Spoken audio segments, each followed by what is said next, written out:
There we go. Welcome back, everybody, to Aces53. Ed, thank you for being here today. For everyone who doesn't know what Aces53 is, Ed and I do this on Tuesdays and Thursdays. Aces stands for attitude, commitment, enthusiasm, and smile, which Ed and I don't do nearly enough of. And as you know, on Thursdays, we like to bring in what we call the Joker. And it's not to make fun of somebody, but it's who is that special guest that has a unique skill. So think of it in terms of cards. A Joker is the wild card that can help enhance the hand that you already have. And so this week, what we're bringing in is... Hold on. It's also the 53rd card in the deck. That's why it's Aces 53. That's right. That's why the 53 is there.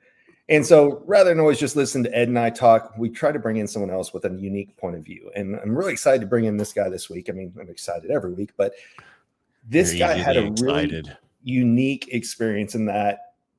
Well, I'll let him kind of tell his story. So let's bring in Jim. You don't want to take his thunder? Nah, not yet. I usually do that, and I don't want to do it this time. There we go.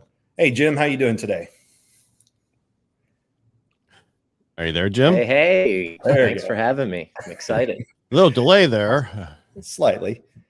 So, and so he's not. So who's the fake Jim Morris? That's a good question. I've got a whole story around that, but we'll save that for a different day. Yeah.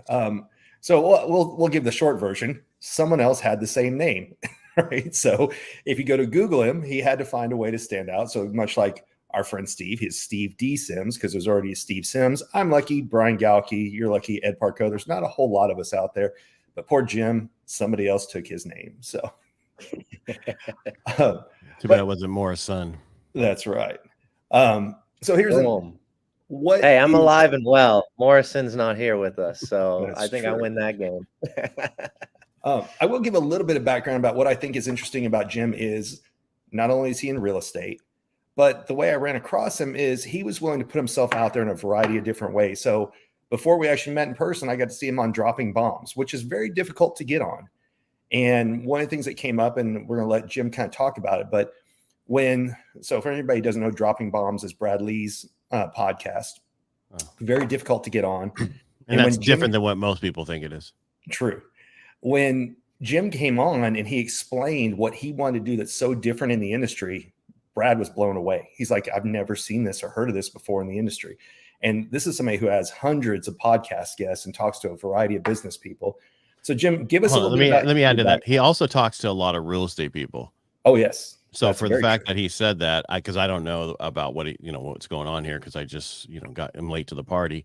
But what I'm getting at is he's talked to a lot of them. He promotes a lot of different real estate agents, or people who are in the field doing different things. So that's all I want to say to that point. So take it, Jim. Yeah. Well, I think for me, I went through a process of, am I making enough impact in the world? And that was really the question that I had to ask myself. And being in the real estate world and having a successful career is amazing. And I service X amount of clients a year, but something was pulling me forward. Something was pushing me to affect and influence and impact more people than I could service through the real estate industry. So I decided to take a leap of faith and put on an event that was unique and really move into the field of consulting, which I had owned a company in 2020 and did that for several months and ended up closing it. And partner kind of went left, I went right. But for me, I'm sorry, you had what kind of company? Consulting. Okay, just want to make sure it was the same thing. Sorry. Yeah. So, as I moved into 2023, I realized, hey, how can I impact others? How can I, take an industry of events and professional development and really go all in and be unique and look for the gaps within that market? And that's when I came up with Impact Effect 23. And in order for me to do that, I really had to take a lot of risk and burn the boats and dive into it because it was new, it was unique. And one of the things that I came up with through that process was, how can I curate a room and how can that room be of stature, of people focused on the same things and a shared vision and alignment? And how can I also keep the impact going after that one-day seminar? So what I devised and what I did was I contacted and spoke to every single person who bought a ticket. And I asked them a series of questions through that process to really ensure that they were the right person to be in the room. And they shared an aligned vision on what we were trying to do and how we were trying to grow. Because I do believe that life is about relationships. And I can't bring in a cancer to an event that will hurt several relationships, because most people do talk. They talk during the breaks to get coffee, in and out of the restrooms. You know, we had certain, I called it a relationship rally, where we specifically allowed 30 minutes for people to connect and develop relationships. So I took a risk on creating a expectation and ensuring that people would live up to that through a process, which I personally reached out to every single ticket holder. Now, a lot of people said, like Brad on the podcast, well, Jim, what are you going to do when you're going to give back people's money? Like, what if they don't fit the questions or answer the questions correctly? And that's exactly what I did. You know, there were several people during those conversations that it started off rough, and I gave grace and I talked through some things, and it turned into, you know, in some cases, some coaching and some consulting, but more so really just trying to understand people. And I look at that from a leadership perspective, because that's what I think true leadership is. Really understanding people and how you can help them, and giving them the opportunity to discuss some issues or concerns or things they've been going through. Through that process, I only refunded 3 tickets. So it wasn't something where I created this to put up a guard or to push people out. What it really was how can I grow? How can I help? How can I really use this as an opportunity to work with others? So you gave him the whole stage at the last minute? I did. So nice I was trying to get the banner up there earlier, but I didn't want to interrupt him while he was talking. Now, for people listening, what they don't realize is you weren't talking 20 people. You weren't talking 100 people. You were literally there with hundreds of people that you personally took the time to talk to get to your event. And to add to that, this is your first event. So you didn't say, hey, I'm going to go down to the Holiday Inn. I'm going to rent out a small conference room, and I hope that 20 people show up. The venue you secured was absolutely amazing. I mean, when you first hear, hey, this venue is we're going to be in a bar, right? You had several people who were like, I'm not going because I'm not going to a business meeting in a bar. But in hindsight, it was an ideal location. Why? Because what's the worst thing that can happen at an event is to have poor acoustics, poor lighting, poor video, because it's all taken apart and put together. But you went to a venue where all that exists. And so it ended up being, not only is it a very pleasing venue to look at, but like the aesthetics of being there and everything was fantastic, because you had the speakers stay in the room so people could talk to us. We were respectful of the other speakers in that we said, hey, if you want to walk to the other room, you created VIP event for people to show up at the night before to get to know each other as well as the speakers. You had a VIP breakfast that morning, and you had an entire 9 to 5 event. But what was the thing that, in addition to doing that you did that's so unique in this industry?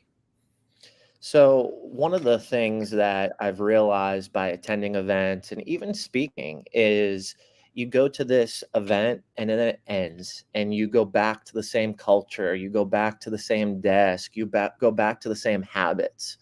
And I really wanted to break that norm. So my goal was to do this one-day event, do it as big as possible, bring in amazing folks like yourself and several other speakers, jam-pack the content, and then give you the opportunity through purchasing your ticket to come back for 4 more live events where I bring back some of the keynote speakers and we dive even deeper into the content.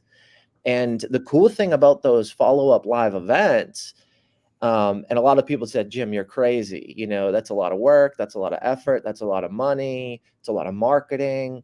But I didn't want to fall short to what I would expect in that process.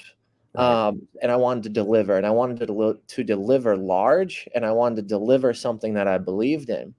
And the coolest thing about, you know, those follow-up events And what we're seeing, because we've only done 2 of 4 of them, is we do a 1-hour Q&A after we revisit that content, and it's a back and forth. It's not just put you up on stage and chat, but it's let's have a deep dialogue. Let's look at it like a mastermind where different opinions, different people in different stages, different industries, businesses, levels of leadership can interact and advise, and it's a group conversation done in a Q&A setting. And the feedback's been amazing because it's actually caused impact. It's actually caused folks to come prepared, to learn, and to really dive into those questions that will move the needle for them. You know, my whole goal is to break the barrier and to create the impact. And I wanted to go big, and I wanted to take the opportunity to do that in such a unique and different way. And I wanted to give value, and I wanted to give a ton of value. And how do you do that? In my personal opinion, I think the best way to do that is through excitement, inspiration, but most importantly, to do that through repetition and to bring people together. So there's a community of folks that are coming back to the events, that are seeing each other, that are establishing and building those relationships because there is that alignment, because there is that shared vision, and ultimately that shared belonging to be part of the impact effect community. I don't know what happened there. It's okay. Ed's new to podcasting and radio. Shut up. No, it's I don't know if you know this, but AT&T's had an outage all across the nation. Yeah, we're down in Dallas, so I don't know if we're only have an issue with the I got, because I have 1 gigabyte AT&T fiber at my or in the studio, and it says I have 437 by 580 in this room. So I have no idea. Well, so right now in Dallas, like I have no signal. All of my texts are coming in because of Wi-Fi, and I have Spectrum for Wi-Fi, but AT&T is still down here, at least last time I checked. The real question is, do I still look as good as always with my scally cap on? That's the real question. Okay. That's exactly. Then we're good. We're good. Now, sorry, Brian, you've been puffing this up this whole time. I want to talk some other questions, all right, if you don't mind, about this event. And it's just because I wasn't involved with it, and that's not because I'm not saying you didn't involve me. I'm just saying you told me about it, but I didn't know anything really about it. All right, so I want to go over your background a little bit. How long you been in the real estate industry? 3.5 years. And so, please don't take this wrong. What made you think that you could put this event on? And I don't mean that. What I mean is put this event on. The reason I've asked that question is because I know people been in the industry for 20 years, 15 years, 10 years, 5 years who do amazing numbers, but they're like, okay, well, and then we have people who are younger and who go, yeah, I can just do it. What the heck? And I think, would it be getting out of your own way? You just said, I'm just going to do it. Well, just to be clear, this isn't a real estate event. This is, I didn't say it was. Me taking the leap into following my passion and my calling and getting out of real estate, essentially. So this was me resisting. This was me pushing back on what was pulling me forward to really spend time and help business owners grow and develop and become great leaders. So I felt a lot of resistance in a career that was real estate because I felt I could impact more people in all industries. So the reason why I did this was because I saw a gap in the market, was the first reason. The second reason was my life changed at an event. My life changed at a conference. So if I can give that back to the community, or at least give folks an opportunity to make a shift or a change that can ultimately transition and expand the trajectory of their future life, then that's why I want to do it. And I have experience in events. I have experience in hospitality. I've worked with event planners in the past. So I really was just taking a culmination of what I've learned, what I've experienced, and wanted to disrupt the industry. That was really my goal.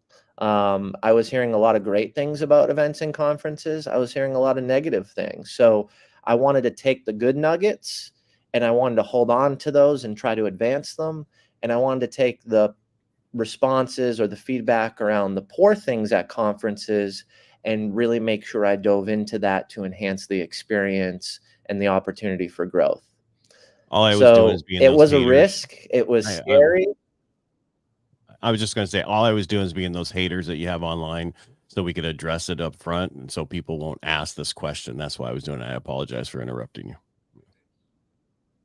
No, you're good. You're good. But I think for me, it was really a leap into understanding myself. And that conference that I went to, and I heard Brad, actually, it's funny that, you'd mentioned the podcast, but Brad was the one that said, hey, you really need to develop a relationship with yourself. And I wanted to create impact and I wanted to help business owners, but I was scared of failure. I was scared of ego, meaning like, oh, I'm not going to do this or I'm not going to do that because I may fail and I may look stupid to others. So by doing this conference, I actually needed this just as much as anybody in the audience to give myself the validation to take such a large risk and put myself up against something that was really hard, new, and unique. I don't want to sound arrogant because the real estate industry is a very difficult industry, but it wasn't enough for me and I did really well in it. And it could be timing because I got in when the market was great and the rates were low. And I totally understand that. But I also think everything else leading up to that point prepared me to walk into an industry that I knew only a little bit about from an investing side and to really push and help others. I mean, I didn't get into real estate to be a realtor. I got into real estate for my own personal understanding of the market so I could invest. And through that process, friends and family were buying investment properties. And I was like, what are you doing? That's junk, or that's in a poor area. And who told you it was going to appreciate that much? Like people are getting shot all around that area. It's going to take 5, 7, 10 years. And I started transacting because I wanted to protect people I liked and I loved. And I did pick some really good assets early on. So through that process of real estate, what I learned was, wow, this is great. And I'm very humble and I'm very thankful. And I met very great people and they helped me and advance my career drastically. But it just wasn't enough for me. And I wanted to do something I've always wanted, but I was scared. I mean, I was scared to speak on stages till 1.5 years ago. And I would only command a room of managers when I was in corporate, 30, 40 people. But you got me outside of that conference room, man. I was scared. And I knew that by doing this, it would push me into a situation to prepare and to speak more and to get out of my comfort zone, because who invests $240,000 in a conference and doesn't actually get on stage and speak seems a little crazy to me. So I was forced to enhance that skill and put myself in uncomfortable situations and try something new. This goal of having a conference was so large to me because there's so many aspects: sales, marketing, video, AV, sound, lighting, venue, contract, negotiation. And this goal is so big that I had to become someone new and I had to get out of my own way and I had to really learn and enhance my skill set and do something big and scary. And I learned a lot about myself through that process, and I made a lot of mistakes and I did a lot of really poor things. And I don't regret it and I don't look back on it. I look at it as a catapult into learning and growing and continuing to enhance my skill set and help others through that process. And so you put millions that of was dollars. long-winded. You got me excited. No, yeah, You got me yeah. excited. Yeah. Well, hold on before you talk, bro, because Yeah, it's go for it. expensive to put on events. I'm just putting on a firewalk for veterans here locally on the 12th and 13th of April. And it's amazing the cost of everything that you have to deal with. And people don't realize. So it's expensive to put on events and to have people not show up. I'm not saying that's, but there's people who put on these huge events and they're like, okay, 40% of the room's there. It's not a lot of people. So what do you recommend going forward? I'm sorry, Brian, if I cut you off, but for events, do you think they're going to pick up more? They're going to go down a little bit, or it's going to be very unique in locations of where they're at? I think that, so my theory on events is in 2020, COVID happened. We came out of COVID, and the last couple of years were explosive because people wanted to be around others. They wanted to be in person. They wanted to feel the energy. And now there's an event every day in every city around similar concepts. So it's really going to force people to be unique, to really dive deeper into how they're helping folks, and to really fine tune the model of marketing and the correct messaging to the target market and the correct audience. You can't just throw something up on Facebook anymore and fill a room.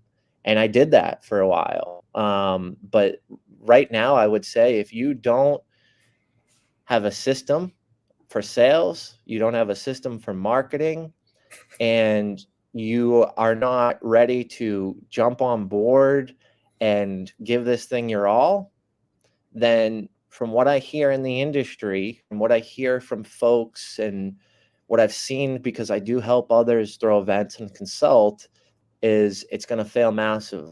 I talked to someone yesterday who lost $50,000. I talked to someone else who's looking at $180,000 loss. And it's because they just thought that people magically would come and magically fill the seats. And if your messaging isn't right to the correct audience, and you're not disrupting and doing something unique and attracting those folks, then you're going to have a room that's half full, and you're going to lose your ass on this type of product. Here's what I want to add in, and I tried to kick Ed out, but he found his way back. The worst part, it's just dropping StreamYard. I know. So here's what I think is the most important thing that you haven't shared yet. It's not like you had $100 million sitting in the bank and you just said, oh, I'm going to just throw a little bit about this. This was you have a young kid, you have a family, you have all the reasons in the world that everybody tells themselves that they can't do something. And you said, fuck it, I'm going all in. And that's what made the event what it was, is you had to. Brian, just you saying that right now just gave me the chills all over. You put me back at the dinner table a year ago with my wife, crying uncontrollably, saying, I may fuck this up for us. You didn't marry this, because also I had a new marriage. I mean, I've only been married a year and a half. Right. And you've got a young child, right? You had every reason that people tell themselves they can't do something. And that's why this is so important in my eyes. I appreciate that. It, I mean, just being real and raw, I'm still paying off some credit cards right now for that event. I didn't earn a profit on ticket sales. I built a brand. I built consulting business. I've made back thousands of dollars since October, and I'm continuing to work through that, right? It's not a 1-for-1 for me. It was how can I go take a big risk and a big leap and figure it out? And I think through that process, what's really important, Brian, is making sure that my wife supported this in the first place, making sure that she was on board. And during that conversation, I said, are you okay with this? And she said, I'd be okay if I wouldn't be okay if you didn't do it. That's a good wife. That was very powerful. And I mean, we even talked about, she said, and we're not there and we didn't have to get there, thank God. But I mean, she said, if we need to sell the investment properties and the house and the kitchen table we're sitting at, and live in an apartment, I support you. You hear those stories like Alex Hormozy in his book. He talks about being bankrupt and telling Layla to leave him. And she said, I would stay with you if we lived under a bridge. And that is a huge, huge thing. And that's one of the things that was really neat. And I know, Ed, you weren't there, so I'll pop back over to you in a second. But That's okay. You mentioned that part, and you brought your wife and your kid out and said none of this would have been possible without their support. And Yeah. a lot of people don't see that. They see the people on stage. Who do you come? They don't see the pain behind the stage, right? It's kind of like the ballerina who takes off her shoes and you see the blisters and the missing toenails and everything. It's not always as pretty behind the scenes as it is up front. Yeah, and I'm a perfect case example of that. You know, I wasn't positioned to handle the stress and the pressure. You know, I made poor mistakes. I had gotten into a funk. I had poor partnerships. I brought in some speakers where there wasn't alignment with us. I I'm right made a lot of here, mistakes damn it. through that process. Yeah. But he still It was came on me, the wasn't it? He still Damn came it. on the podcast. That's I amazing. know. Back up for a second. So what was some of the mistakes you made, if you don't mind sharing? Because I do another podcast Yeah. called Inner Edison. It's your greatest accomplishments come from your greatest defeats. So I'm always asking people about their failures, and because people need to learn from this kind of stuff, and you know, you need to fail in order to succeed. Totally. The biggest failure I had was I pushed responsibility of failure on other people rather than looking inward and realizing that I needed to be better. I needed to support those people. I needed to give them more knowledge. I needed to give them more advice. I needed to build better relationships with them. And those people left. Those people left me, and they rightfully deserved to leave. At first, I was angry, but I realized and look back was I just didn't lead them in the way I should. But I also, you know, I didn't really know what the hell I was doing, right? Like I didn't have the answers. And through that process, I learned the biggest thing of my entire life. Remove the ego and ask for help. And by the time I learned that, if I had asked for help, if I had dropped my ego, I wouldn't have gone through this pressure and the stress, and I probably wouldn't have lost key components and folks that could help me. You know, when we were 2 months out, the sales team and sponsorship team was Jim Morris. I had no help.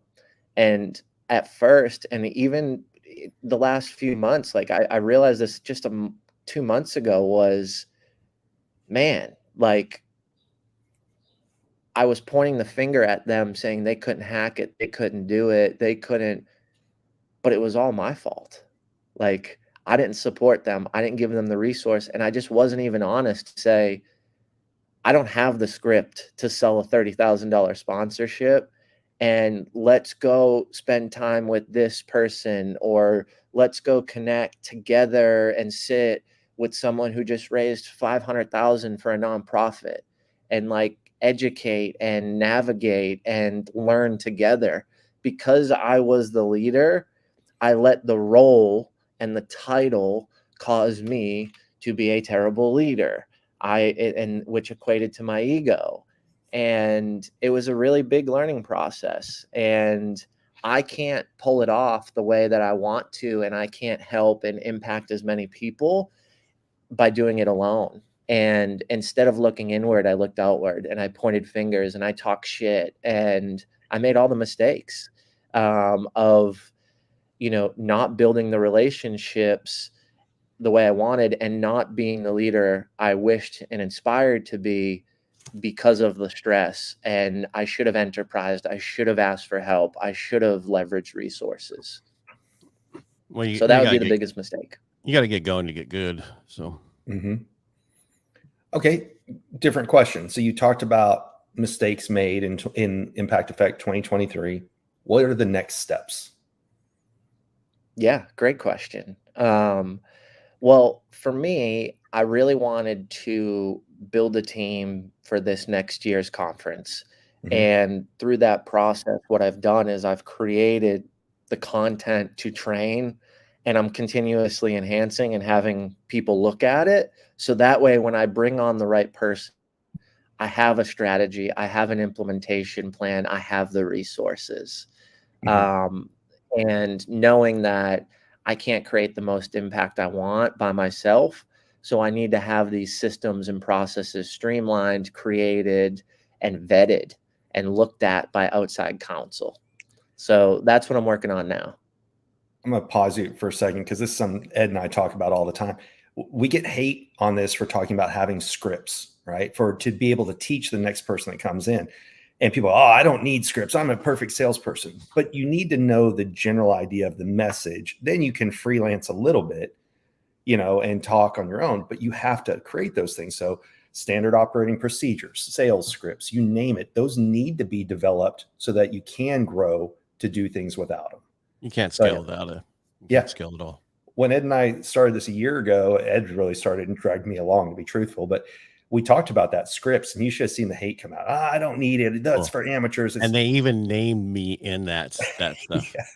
The guy that we know through our thing, he's like, I disagree. Ed's created a whole, huge in the mortgage industry, but I disagree with him about that one thing. And it's like, okay, you can disagree with me. You already created the script years ago. You just don't realize it, and you keep saying the same thing over and over again as you're talking to people with the same thing. That's a script. It just you. Oh, there goes that again.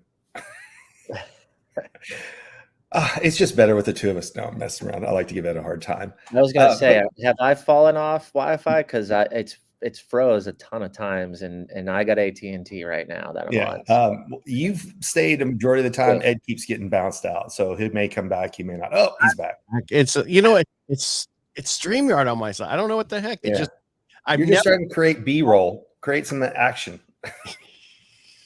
Anyway, I forget what I was on when I was talking about. We were talking about scripts because Jim was talking about he's putting processes and procedures in place. You have to have SOPs, standard operating procedures, period.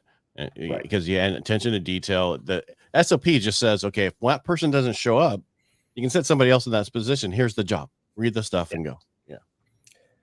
So to kind of recap a lot of what you covered is first major event.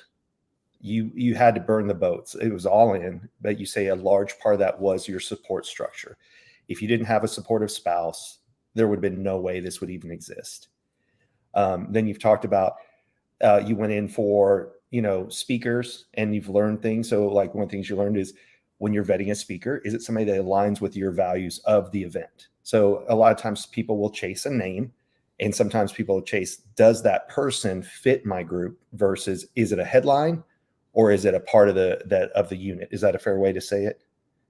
100% is what is that speaker actually going to influence, and what is that outcome, and does that align with my core values? Does that align with the outcome I'm seeking? Does that align with our messaging of the event? Yep. And you went in with a very reasonable ticket to come in, especially for getting to come back multiple times. And that was one of the things that Brad called you nuts for on the podcast. And so it was learning all those things. And when a lot of times when people come in with a reasonable price ticket, they expect, oh, there's going to be a major pitch, and they're all kind of sitting there going, oh, wait. And you didn't do that. Your event was about the event and where it goes from here. And I'll tell you, in my own business, I've started kind of copying you in that if I'm doing a Zoom training with somebody with a company, I say, okay, let's do the Zoom training and let's do a follow-up a month later, because I want people to go out and try it and then come back and ask questions. So I borrowed that from your event, I'll tell you, because that's the whole thing. If you show up, that's just introducing somebody to something. But when they know there's going to be a chance to have those follow-up and questions, then they'll put it to practice. Because I did that on my radio show for the past 4 years. I'd have somebody come in and we'd interview them, and then the following week on Tuesday we'd have an hour show with them to talk about, because you just can't get all the questions answered. And right. So I've been doing that for a while. And now it's not me. He just got done saying he's on AT&T, and he's like, I'm starting to freeze a little. So, he'll be back with him for today. Yeah, it's amazing, dude. I can't believe I've not had this issues before. Yeah. And it's just like, and it's not my computer dropping. It's not everything else. It's just StreamYard. And that's the one thing about StreamYard. If that thing drops a little bit, just enough, it's going to drop you. So. Right. Oh, he's coming back. Oh man. We thought we got rid of him. Yeah. At least it's not just me today. I know. I was going to say It was starting to get AT&T, man. self-conscious. He thought we were kicking him out on purpose. I'm glad you covered for us, Jim. Okay. Yeah, so, he just did that on purpose. I'm going to go when he comes back in, so we don't just think it's him getting kicked out all the time. All right, so when's your next event? You can tell not here. Oh, is there a lag? I think so. Jim, when's your next event? Yeah, he can't hear us. He can't hear us. Well, since he can't Our hear next us, event is March 26th in Nashville, Tennessee. Of this year, right? Yes. March 26th. Wow. So that's actually going to be me, since he can't talk, but I did pop up his website. So he's got 2 more. So I'm coming back from my Q&A, and then Janine's coming back in April. And all those dates can be seen on Jim's website here. And you mentioned a kind of a teaser, Jim. Do you have an idea of when you think Impact Effect 24 will be? That's what I was talking about. That event. Yeah.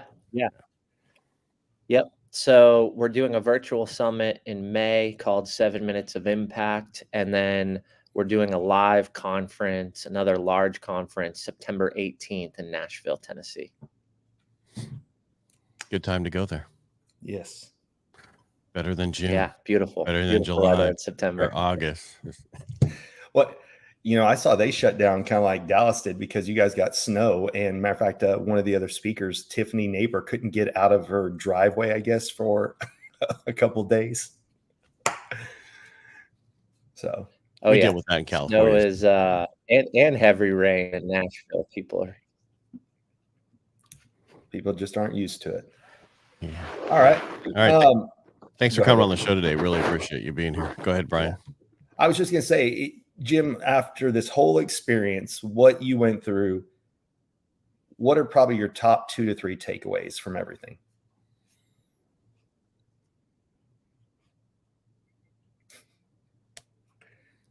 My 2 biggest takeaways from the conference, from a logistics or operational standpoint, is to give people more time to soak in the content, to reflect on it, and to figure out how they're going to apply it in real time while they're inspired and while they're motivated. So we're building in some reflection time. We're building in some unique opportunities. I just signed Rich Redman, who's Jason Aldean's drummer. So he's going to do a drum set, and he's going to teach some things as well, and it's going to be interactive. So I'm excited about those unique things from an operations logistics standpoint. As far as strategy, or as far as what I've learned from just doing the conference, is to really understand the messaging and to niche down on who specifically this is exactly for, and how this specifically is going to change the trajectory of their life and their outcome in business. So really just diving so deep into the why and who we service and what our exact audience is going to be. Did you do that in the beginning on the first one? Did you find out who your why was? I did, but I didn't dive as deep as I needed to. Yeah. Yeah, I came across something the other day where someone says, niche down as far as you can, and then where 2 niches intersect is where you want to be. Oh, I like that. I like that. Yeah, we'll take it. I didn't come up with it. I stole it from somebody else. Yeah. And they probably stole it from somebody else. But it's because you have to know who that is. The problem is we try to stay, even though I niched it down to this, but it's still so drastic. It needs to be so much closer. And people just don't do. They're afraid to go that niche so low. So I used to be only veterans in what I do. And that was when I was in San Diego and other places, because that was the amount of volume. Where I am now in Modesto, California, maybe it's 3% of the population if I'm lucky. And so it's a lot harder to niche down that far. But so I niche into 3 separate areas that are niched down. That's the important part. But all right, we'll pop back up your website one more time. Of course, obviously, you're also at The Real Jim Morris on Subtle Skills. Any other ways you want them to reach out to you? No, just grab my website. And yeah, I hope to connect and see if I can make an impact for you and your growth and your business. We just launched a free digital community with a ton of resources, some great, pages on what's coming up, what we're doing, how to get involved, things like that. So would love to connect deeper, and navigate an amazing relationship with y'all and your audience. Thanks And for I'll having put me. I appreciate it.